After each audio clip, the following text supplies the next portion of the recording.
Hello, I'm Master Kittel. Welcome to the Cycling Day. Here we go again. Once again, an automobile company and a bike brand have come together to make another astounding piece of engineering. Well, that's a stretch for this that I have taken the liberty in looking into. And it is this, the PG Cross Bugatti road bike. Conjured up by the minds of Bugatti, the car brand known for creating the fastest road legal production car in the world. And of course, half of the brains comes from PG Bikes, which, if you didn't know, is pretty much a company that makes the most expensive and unique looking bikes known to man. Even going far as to say they have made the most expensive electric bike in the world. And this is no different in terms of expenses to be paid to have this in your possession. And if you don't already know, this piece of questionable masterful engineering comes at a cost of $39,000. Oh no, that's not a typo on this script that I'm reading. You heard it, $39,000. And when I saw that price tag, I cannot even lie that I was triggered by that offer when looking deep into the whole anatomy of this Bugatti bike. So let's get deep into it then. It's 95% made of special carbon fibre, that puts it nearly at 12 pounds in weight, which is crazy. You can already see the UCI having a field day about this bike, with its weight being that low, when their rules are still at a minimum of 15 pounds in weight.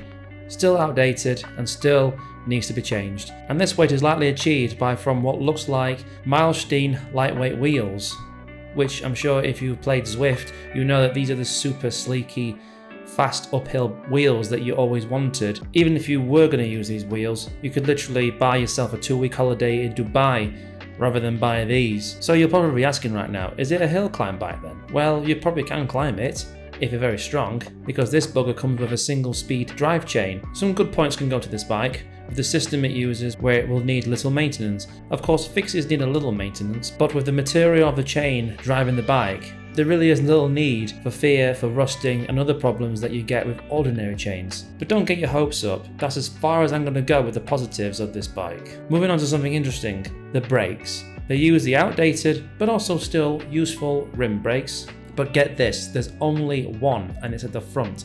Alright, so what the hell is that about? Firstly, why? And secondly, you're asking for a lot of trouble when you need to stop abruptly, because you will find yourself over the handlebars if you have to stop abruptly and only use the front brake. So it seems to me this is going to be a bike you won't even go over 15 miles per hour on. Looking at the back of it, I find it interesting how on one side there is only one seat stay and on the other side there's only one chain stay. Trying to be fancy and futuristic maybe?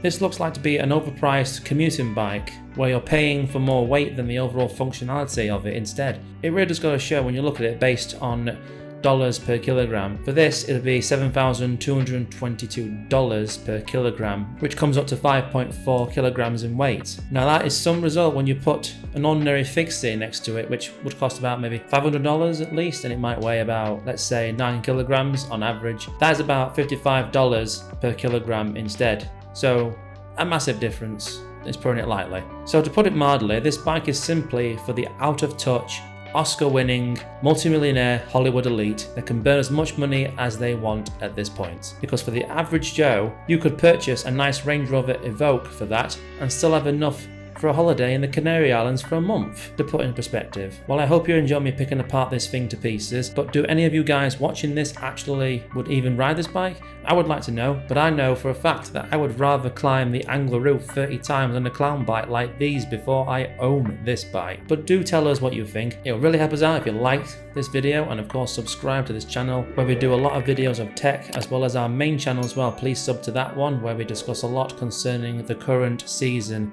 And with that guys, that's it for me, and as always, have a nice day.